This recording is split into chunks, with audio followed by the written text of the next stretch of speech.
ओम सर्व मंगल मांगले शिवे सर्वार्थ साधिके शरण्ये त्र्यंबके गौरी नारायणी नमस्तुते नमस्तुते नमस्तुते। सनातन धर्मसार चैनल की तरफ से आप सभी को शारदीय नवरात्र की अत्यंत हार्दिक शुभकामनाएं। नवरात्रि का चौथा दिन माँ दुर्गा के कुष्मांडा स्वरूप को समर्पित होता है। नवरात्रि के चौथे दिन माँ दुर्गा के चौथे स्वरूप देवी कुष्मांडा की पूजा का विधान है।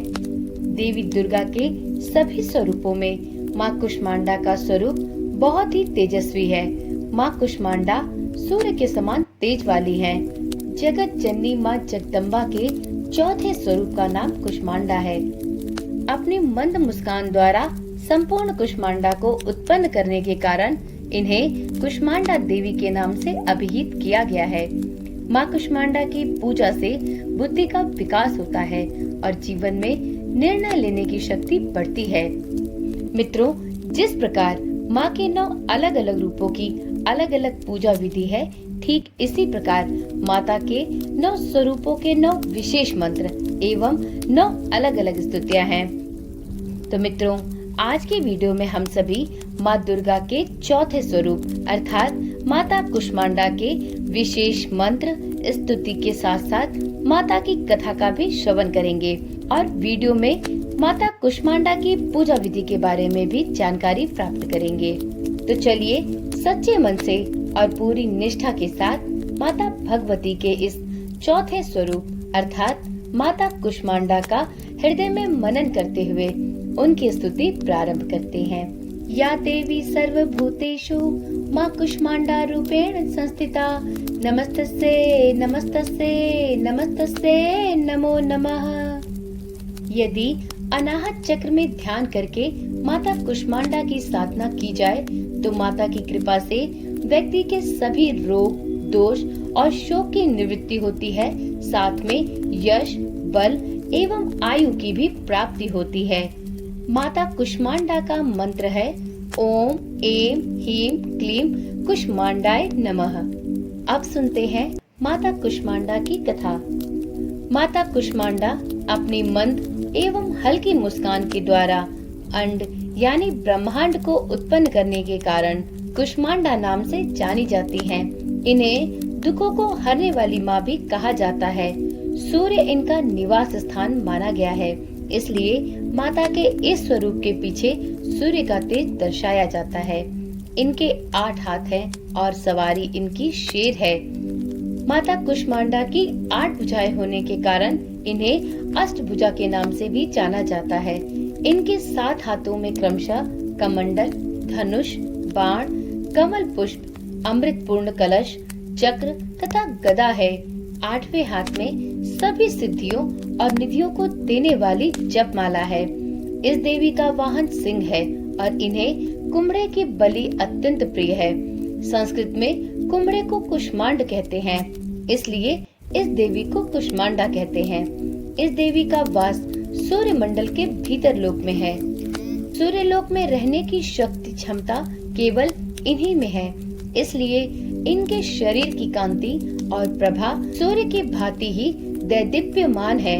इनके ही तेज से 10 दिशाएं आलोकित हैं। ब्रह्मांड की सभी वस्तुओं और प्राणियों में इन्हीं का तेज व्याप्त है। अचंचल और पवित्र मन से नवरात्रि के चौथे दिन इस देवी की पूजा आराधना करनी चाहिए। इससे भक्तों के रोगों और शोकों का नाश होता है तथा उसे आयु, यश, बल और आरोग्य की प्राप्ति होती है। ये देवी बहुत ही सूक्ष्म सेवा और भक्ति से ही प्रसन्न होकर अपने भक्तों को आशीर्वाद देती हैं। सच्चे मन से पूजा करने पर व्यक्ति को सुगमता से परम पद प्राप्त होता है। विधि विधान से पूजा करने पर भक्त को कम समय में ही कृपा का सूक्ष्म भाव अनुभव होने लगता है। ये देवी आधियों व्याधियों से मुक्त करती हैं और व्यक्ति को सुख समृद्धि और उन्नति प्रदान करती हैं। अंततः इस देवी की उपासना में भक्तों को सदैव तत्पर रहना चाहिए। वीडियो में अब जानते हैं माता कुष्मांडा की पूजा चौथे दिन नवरात्र में किस प्रकार करनी चाहिए। तो मित्रों, नवरात्रि के चौथे दिन माता कुष्मांडा की पूजा अर्चना के लिए सर्वप्रथम प्रातःकाल स्नान आदि से निवृत्त हो जाएं। इसके बाद माता कुष्मांडा का नमन करें। माँ कुष्मांडा को इस निवेदन के साथ जल, पुष्प, अक्षत इत्यादि अर्पित करें कि माँ आपकी सभी बीमारियों को दूर करें, माँ आपको रोग मुक्त रखें। कहा जाता है कि यदि कोई लंबे समय से बीमार है तो माँ कुष्मांडा की विधि विधान से की गई पूजा उस व्यक्ति को अच्छी सेहत प्रदान करती है। पूजा के दौरान देवी को पूरे मन से पुष्प, धूप, दीप, गंध इत्यादि चढ़ाएं। माता को उनका विशेष भोग भी चढ़ाएं। माता कुष्मांडा को मालपुए का भोग लगाना चाहिए। इसके बाद माता की पूजा पूरे विधि विधान से करें। माता कुष्मांडा की स्तुति, माता के मंत्र और माता की कथा का भी श्रवण करें। पूजा के बाद माँ कुष्मांडा की आरती करें। माता कुष्मांडा को चढ़ाए गए भोग का प्रसाद किसी ब्राह्मण को भी अवश्य दान करें। अंत में आरती के पश्चात प्रसाद का वितरण सभी घर वालों में करें और सभी बड़ों को प्रणाम कर खुद भी प्रसाद ग्रहण करें। इस प्रकार माँ कुष्मांडा की पूजा अर्चना करके हम सभी माँ कुष्मांडा की असीम कृपा प्राप्त कर सकते हैं। तो मित्रों, आज की वीडियो यहीं पर समाप्त करते हैं। कल मिलते हैं नवरात्रि के 5वें दिन माता स्कंद माता की कथा के साथ। यदि वीडियो अच्छी लगी हो तो इसे लाइक और शेयर करें और अगले दिन की कथा सुनने के लिए चैनल को भी सब्सक्राइब करें। यदि आज आप चैनल पर पहली बार आए हैं तो चैनल को सब्सक्राइब करने के साथ ही नोटिफिकेशन बेल को भी ऑन अवश्य करें, क्योंकि नवरात्रि के 9 दिनों में आपको इस चैनल पर दुर्गा माता के 9 स्वरूपों की पूजा विधि, कथाएं, मंत्र एवं स्तुति का श्रवण कराया जा रहा है। साथ में श्री दुर्गा सप्तशती के सभी पाठों का श्रवण भी आप इस चैनल के माध्यम से कर सकते हैं। तो सब प्रेम से बोलिए, माता कुष्मांडा की जय हो, माता रानी की जय हो, नव दुर्गा की जय हो। माता की कृपा सब भक्तों पर सदा सर्वदा बनी रहे।